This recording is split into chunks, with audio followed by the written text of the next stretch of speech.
As I am visiting Tikal, one of the most beautiful archaeological remains in Mesoamerica, in Guatemala, I am reminded that 2024 is becoming the Baba Yaga year for many politicians, analysts, and national security advisors. If you're not aware, 2024 it's the year in which 42 elections at different levels are happening around the world. We're talking elections that affect 42% of the global population, 41 trillion in terms of aggregated global GDP. So it's not a surprise that many are living 2024 with a lot of anxiety.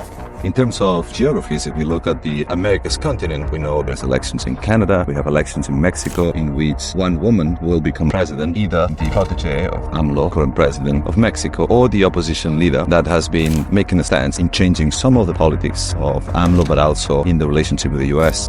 Going south, we know that elections in El Salvador, with Bukele having massive support, should be a repetition of his string. And we have a complicated election in Panama, in which it's mining industry has become the center stage of the debate. We're talking about one of the top 5 global copper mines that has been in production for a few years already. So the result of that election can affect the global supply of copper, certainly.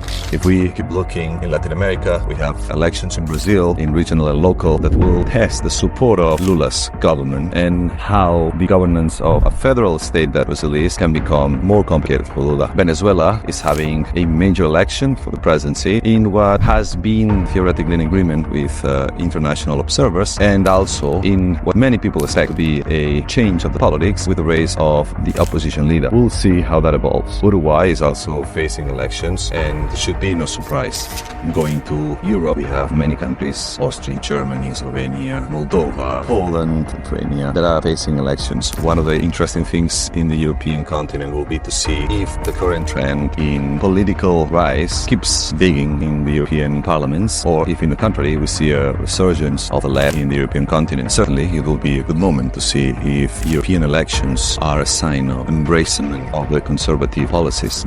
These will obviously mean a stronger stance against Russia, a stance in defense budgets, at the same time a stronger stance in immigration policies, but at the same time, what would be the policy in regards to support of Ukraine? 2 elections that shouldn't be a surprise for anybody in Europe or Russia and Belarus, in what everybody expects to be a rubber stamp in Putin's presidential government. One interesting event this year also in Europe is the election to the European Parliament. If the Conservative Party gains majority, it will certainly align some of the policies with the trend in Europe, and it will mean that European foreign policy could be determined by a strong stance in immigration, a stronger positioning against Russia, maybe China, and a very challenging management of both economic policies and alignment with certain countries. UK is also facing regional and local elections, what can be a strong test on Rishi Sunak policies and the Tories' prospects for the general election, in what many people expect to be a major defeat for them, but it isn't clear that the Labour can capture most of those votes. It's still an uncertainty, and certainly these local and regional elections can give us a bit of a sense of what is happening.